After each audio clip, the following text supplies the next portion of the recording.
The journey of a civilization is a history of contradictions, of dualities which burn and consume one another within our cultures, our religions, and our lives.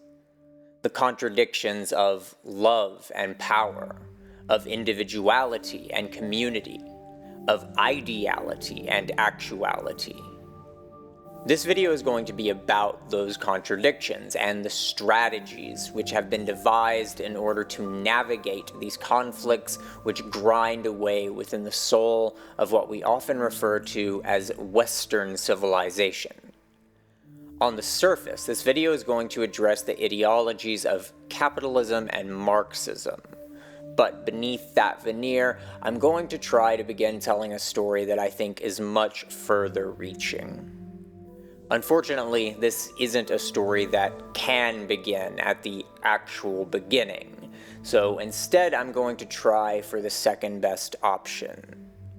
For now, we will begin with the 17th century British philosopher, John Locke.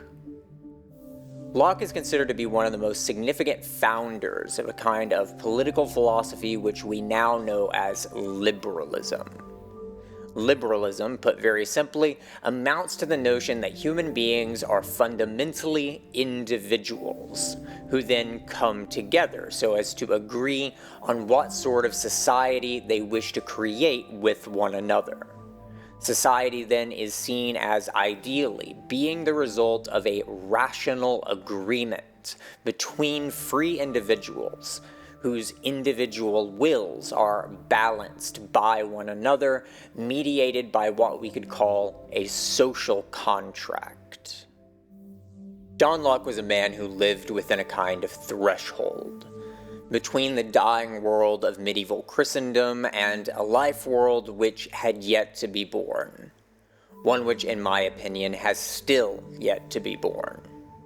But along with Locke's social theory came another idea which would be equally formative in the shaping of the world of transitions we call modernity. This was the idea of private property. Private property is a concept which is so central to the modern world that it seems to hardly need any explanation at all, and yet we must remind ourselves that this notion is not simply a given.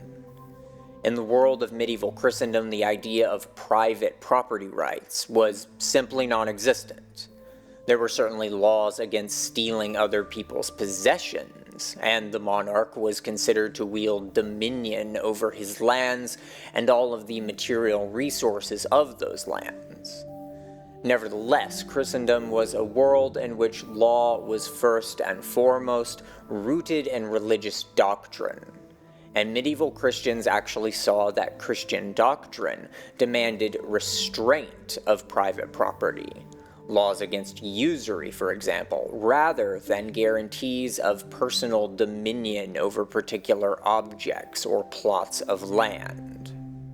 Yet Locke was living in a world in which the structures of power, which characterized the Middle Ages, were rapidly shifting.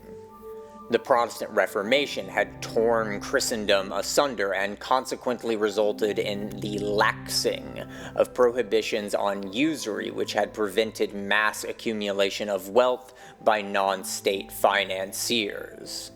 The New World had also come into view, and the Age of Sail brought with it opportunities for prosperity and wealth which were entirely unknown to medieval Europe. The world seemed to be open for the taking, but to justify the exploitation of these opportunities would require a drastic reformulation of the social doctrines which had woven together Christendom for the past 1,000 years. As was only natural for a man of his time, John Locke looked to the Bible, specifically passages within Genesis, which were taken to imply that human beings, in some sense, owned their own bodies. Extrapolating from this, Locke formed his theological argument for private property. Human beings own their bodies, and thus own what their bodies do. A person owns their own labor, as it were, and thus it could be said that a person also owns the products of their labor as well. A tree sitting in the forest belongs to no one in particular, but if I go and chop the tree down and carve it into a coffee table, then I own that coffee table. Specifically, I own the table because the labor which I contributed to the table is now constitutive of the essence of the table. My labor is now a fundamental part of what makes the table what it is, and thus, by owning my own labor, I also, by extension, own the table. Now, this might seem to us like a rather convoluted argument, but it serves to highlight just how non-obvious the idea of private property was only a few centuries ago. A table sitting in the cottage of a medieval peasant family was an object which belonged to a family, not a person, and if the king decided that he really needed that table, then that family would find themselves with one less table. Yet the most significant philosophical move made by John Locke was the extension of this notion of private property into the realm of money. Locke argued that private ownership of money was justified because money could serve as a kind of store of labor value. In other words, if I make my table and then sell it to you, then the money I have serves as a kind of metaphysical signifier of the value which went into the creation of the table. In a sense, I no longer own the table, but I own the value of the table, which is now contained within the money. It's very easy to overlook just how esoteric and metaphysically dense the idea of money actually is, until we begin to put the idea under the microscope in this way. At this point, this is where most commentators would declare the ideological birth of capitalism. We now have private property and monetary exchange, after all, and thus it would seem that we have all of the necessary requirements for what we now oftentimes call the free market. But if we think about this for just a moment, I think it becomes clear that something here doesn't quite add up. Markets existed in the Middle Ages. The Roman Empire printed coins. In fact, some of the oldest written records ever discovered by archaeologists are in fact ledgers, which document financial transactions. So why didn't the birth of capitalism occur in ancient Mesopotamia rather than 17th century Western Europe? Now, if we really wanted to get into the weeds of this question and look at the dynamics of culture, economics, population growth, and political sovereignty, then this would be an immensely complicated question to answer. But for now, I'm going to be glossing over all of that in order to make a much simpler point. Despite the fact that it continues to be repeated ad nauseum, the reality is that capitalism is not equivalent to free markets. The essence of capitalism is not the exchange of goods and services mediated by monetary transactions. All of those things existed for thousands of years prior to the birth of capitalism.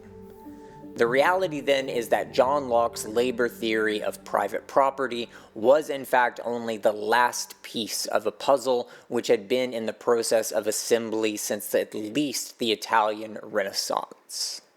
The central piece of the puzzle, that is capitalism, is not the labor theory of property. Rather, it is the institution of banking. Banking allows for something which, for most of human history, virtually all sovereign states and religious doctrines have sought to prevent. The practice of manipulating the esoteric, metaphysical structure of money so as to create more money. Following the origins of banking in the Italian Renaissance, banking institutions and the correlative practices of lending and investment came to spread like wildfire throughout Europe, and it was specifically these practices which allowed the kings, conquistadors, and entrepreneurs of Western Europe to garner the funds needed to set out upon their quests to conquer the world. either by muskets and blades or by silks and spices. John Locke's formulation of private ownership was ultimately a kind of ad hoc, ideological justification which was intended to legitimize political and cultural transformations which were already well underway during the 17th century. The birth of banking brought about the birth of investment capitalism, which would in turn ultimately give rise to the Industrial Revolution. The consequences of these transformations for the history of human civilization and for the destiny of life on this planet cannot be overstated. Yet here I want to focus primarily on the metaphysical consequences of this transformation for the world of Christendom, as it is those consequences which I see as above all the most monumental.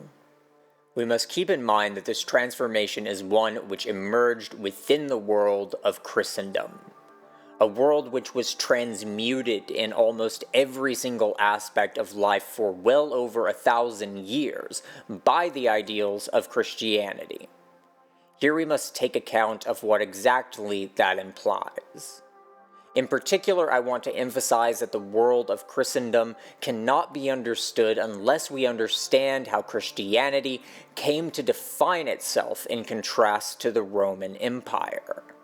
Within the canonical Christian Gospels, we see innumerable references to Rome. The word legion, an obvious gesture to the Roman military, was used in the Gospels to refer to a kind of collective demonic spirit. The phrase, render unto Caesar that which is of Caesar, indicates a disavowal of Roman political power and in particular the financial aspect of that power. Ultimately, Jesus himself is executed by ministers of the Roman Empire, and in the Apocalypse of John, we also see various indications that early Christians saw their great adversary, the great spirit of evil which would come to unravel the earth itself, as being the spirit of Rome. The titanic structures of coercive domination, wealth, and violence which shaped the Roman world and which John of Patmos envisioned to eventually reshape the world yet again within the great climax at the end of time.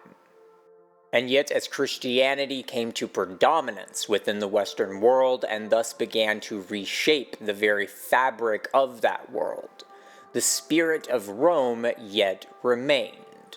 The Byzantine Empire carried on the legacy of Rome in the East, while the Carolingian Empire continued that same legacy in the West, later to become known as the Holy Roman Empire.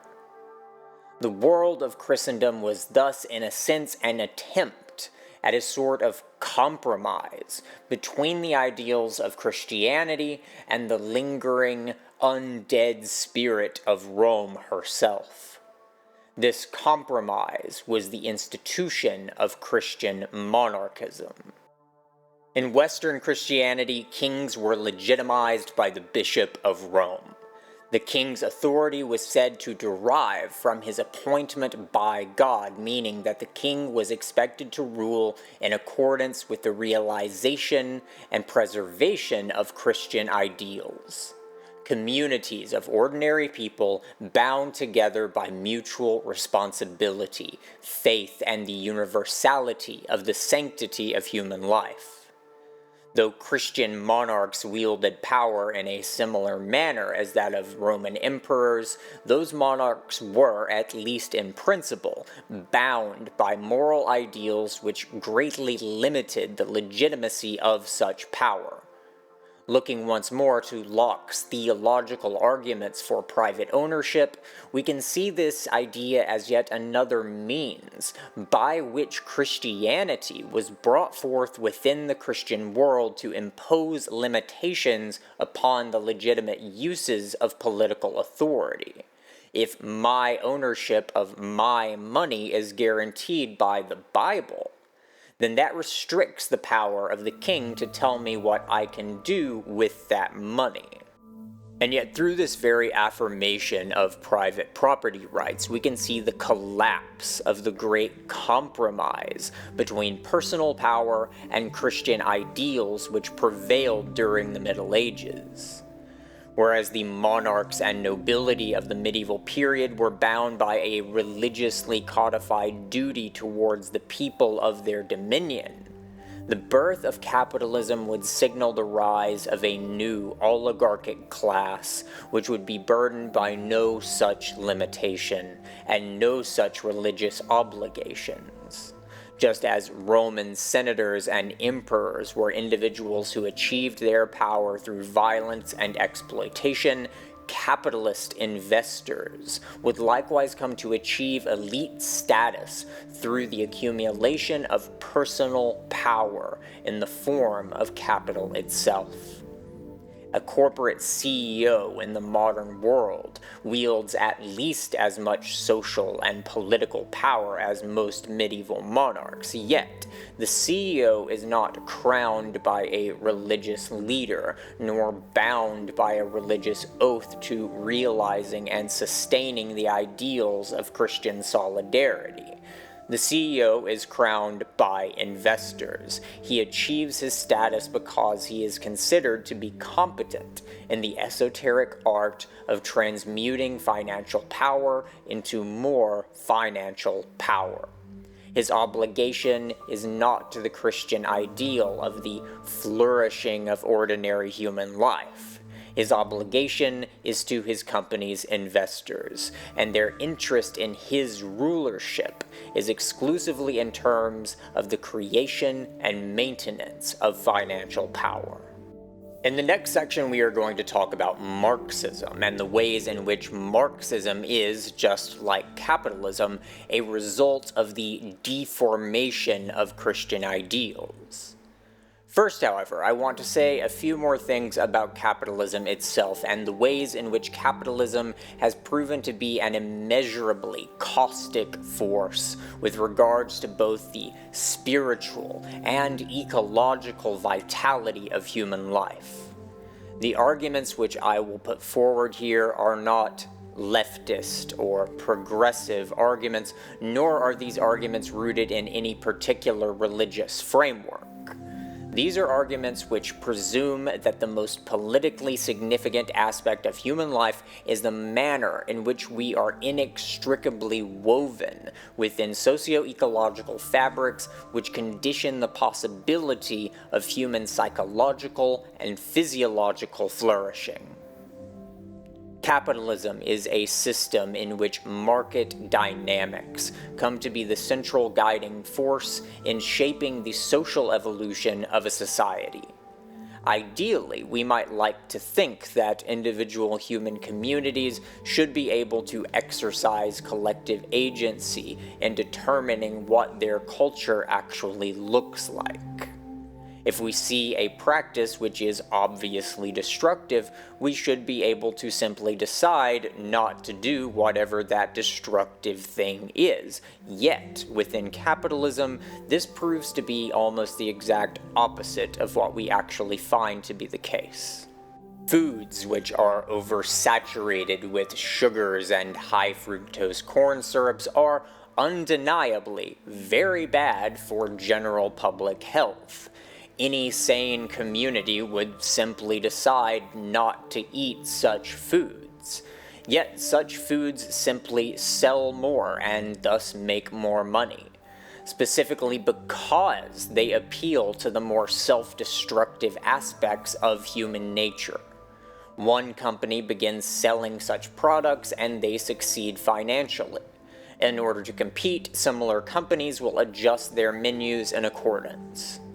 Very soon, we find a food economy in which the most cheap and readily available foods are precisely the foods which we should not be eating, and as such, even individuals who normally would not eat those foods will do so anyway, simply as a matter of convenience. Despite the fact that the capitalist market is often compared to democracy, the reality is that the market is more like a perverse parody of democracy, in which collective behavior results in societal decisions being made that no one would have ever agreed to if the options were actually presented to them.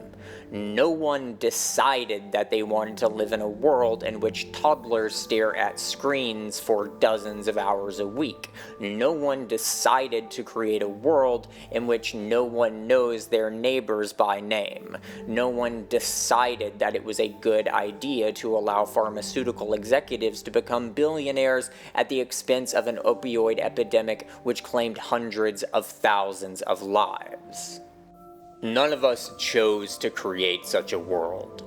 The market decided to create such a world, because the market simply does whatever it has to do in order to transmute money into more money. Human beings require cohesive families, communities, and cultures in order to consistently thrive. Capitalism, however, actively brings about social transformations which result in human beings becoming ever more isolated, ever more alienated from each other and from the natural world, ever more mentally unwell and thus dependent upon the medical-industrial complex, ever more desperate to realize narcissistic fantasies which we are led to believe will heal our sense of incompleteness. The more dysfunctional, confused, and isolated we become, the more profitable we become. When the social and economic transformations that amplify our crisis of spirit result in economic growth, those changes are here to stay. Likewise, capitalism also disentangles socio-political power from the moral values which allow for societal cohesion. A medieval knight or samurai was expected to uphold a certain moral code. They were individuals who were expected to fight and die with honor and dignity. Ministers of the ancient and medieval Chinese bureaucracies were appointed by the emperor on the basis of education, merit, and moral discernment. Within such societies, there was a very clear and concerted effort to maintain a tight correspondence between the constitutive values of the society and social status. Within capitalism, social status is almost entirely a matter of wealth.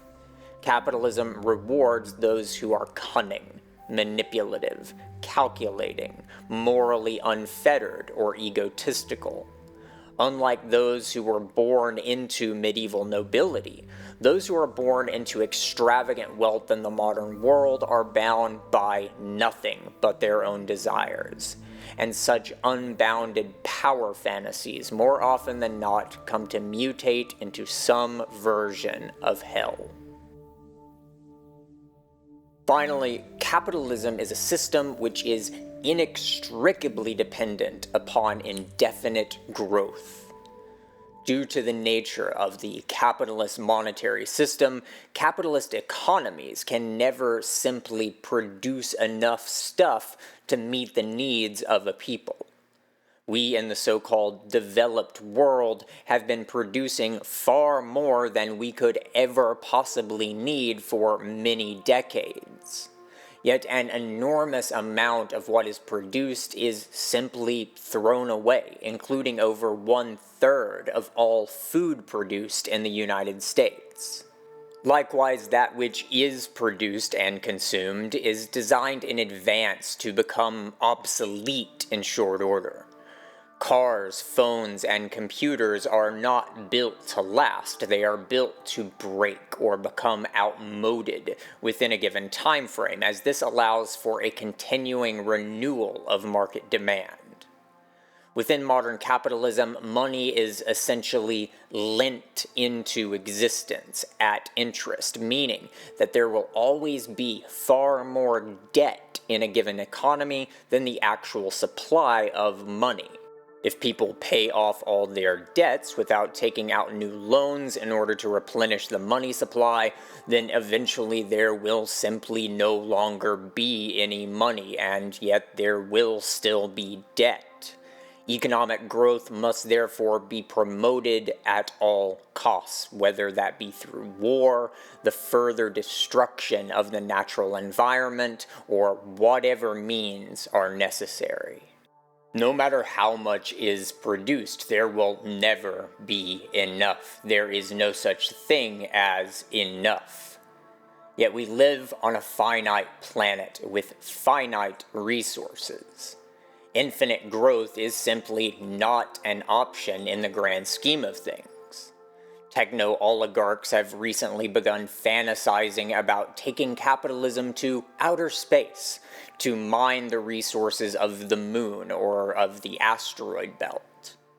And guys, I really cannot emphasize this enough, but we do not need to mine friggin' asteroids or the moon.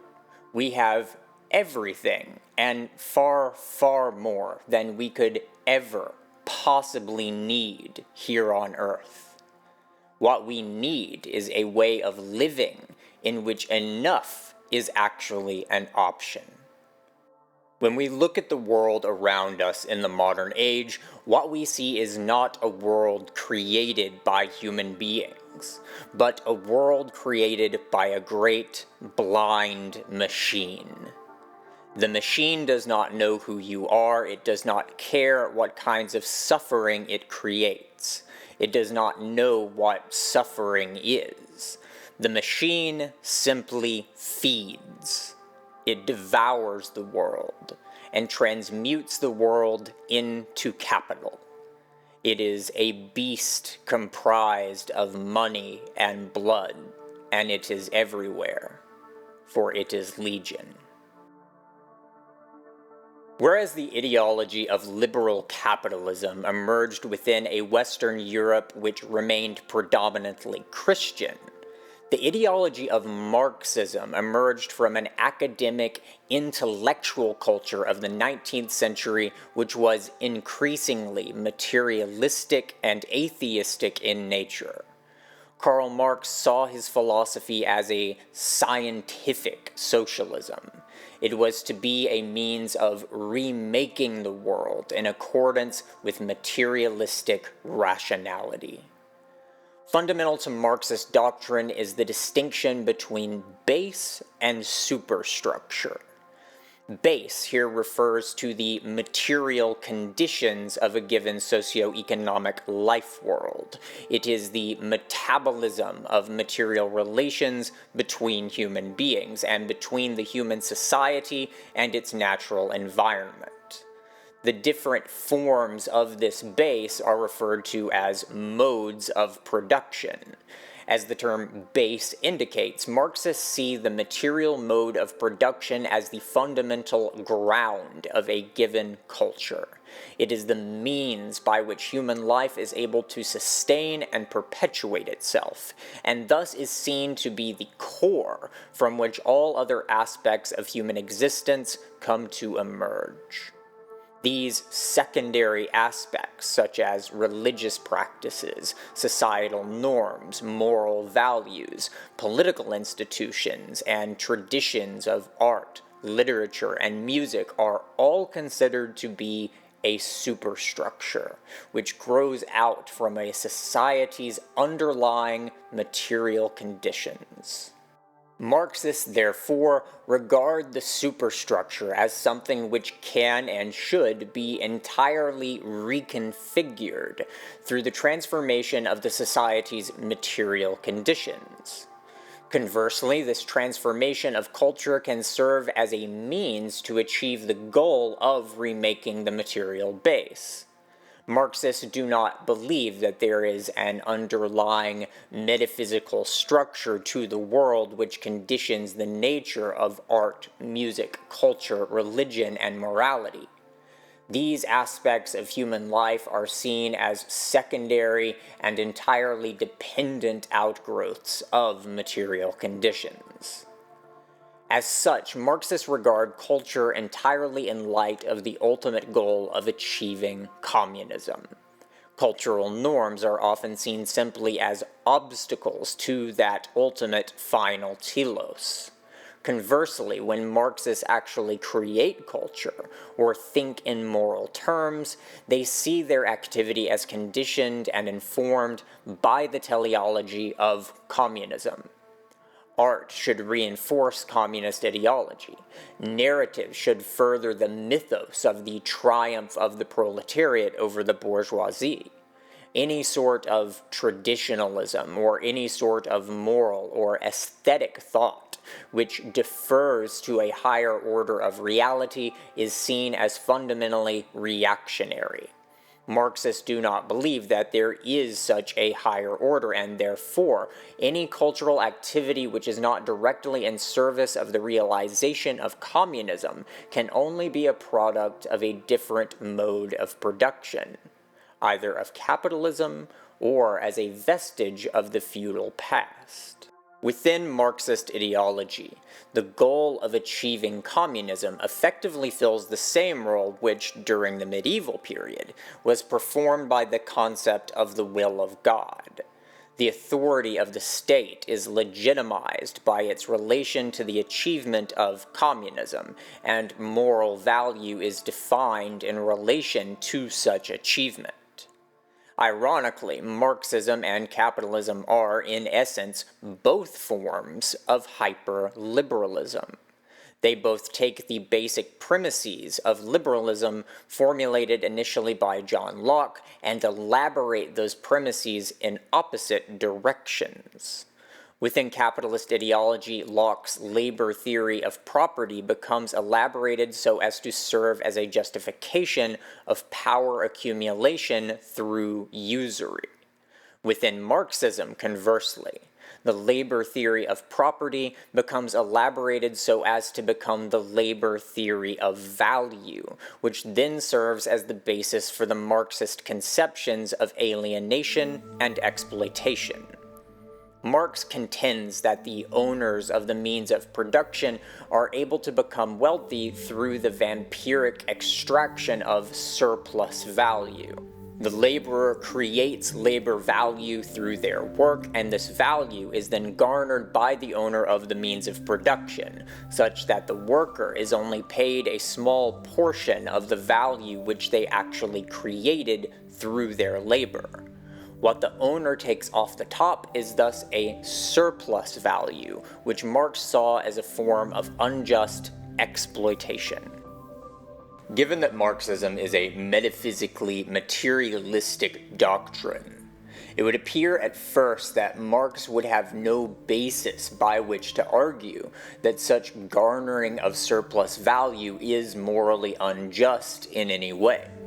If Marxist morality is defined in relation to the goal of achieving communism, and communism is defined as an end of exploitation, then it would seem that we have a circular line of reasoning here.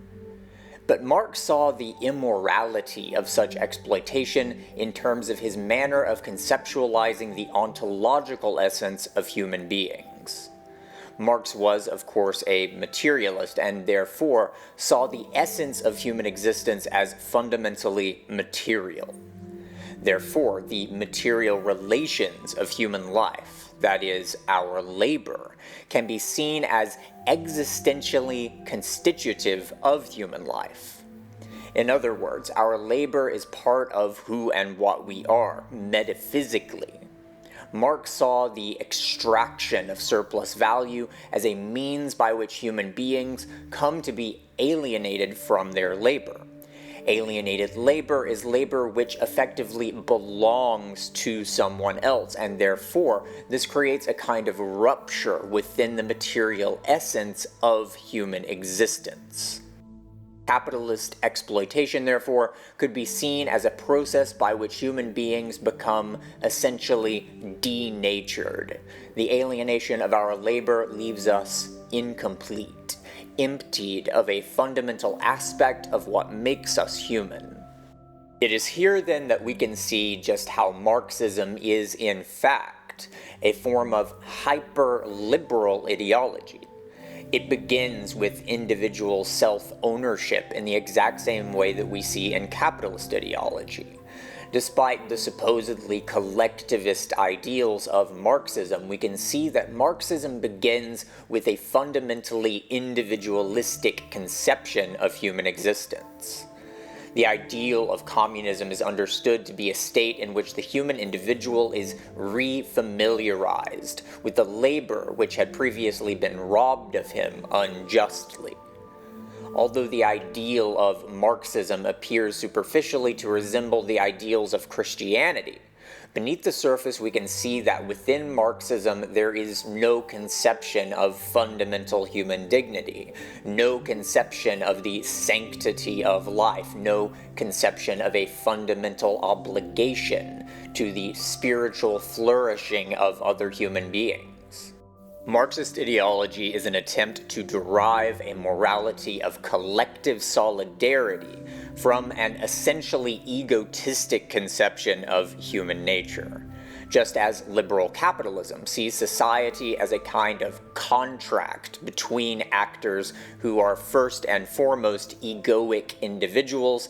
Marxism likewise sees the self-sovereignty of the individual and his labor as fundamental, while seeing the social life world itself as merely a byproduct.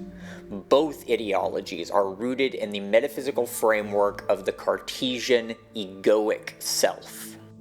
All of Marxist ideology must refer back to its core, to the ideal of reuniting the human ego with its labor. This fact, along with the Marxist view of morality and culture as being materially grounded, implies that Marxism is a moral framework within which anything can be justified by reference to the goal of achieving communism. War, cultural extermination, mass executions of civilian populations, the eradication of religious institutions, the censorship of artists and philosophers, all can and have been justified in the name of achieving communism, and yet communism itself remains conspicuously unachieved. Moreover, the Marxist vision of communism simply cannot be achieved, any more so than capitalism can ever produce enough to satisfy its endless demand for economic growth. The Marxist vision is unachievable because culture, the spiritual dimensions of human existence, does not simply grow out from relations of material production. It is unachievable because you do not own yourself or your labor. You belong to a family, a community, a culture, a language. Your labor belongs to the form of life which produced you, and which we all strive to sustain and perpetuate. Your body and labor belong to the earth, and to the life world which lives through you and through the earth. It is this very sense of belonging which both capitalism and Marxism annihilate, and it is here that we see the fundamental contradiction between these ideological frameworks and the reality of human existence. In order to move beyond these ideologies, and thus to move beyond the nightmares of the 20th century, and the nightmares of the modern consumerist hell world, we must be willing to think beyond the individual ego, beyond the merely material. We must reclaim our sense of human existence as constituted fundamentally by mutual obligation, higher purpose, and our grounding within a living, breathing reality. This is not a path that we can traverse by voting for the right politicians or by purchasing the correct products.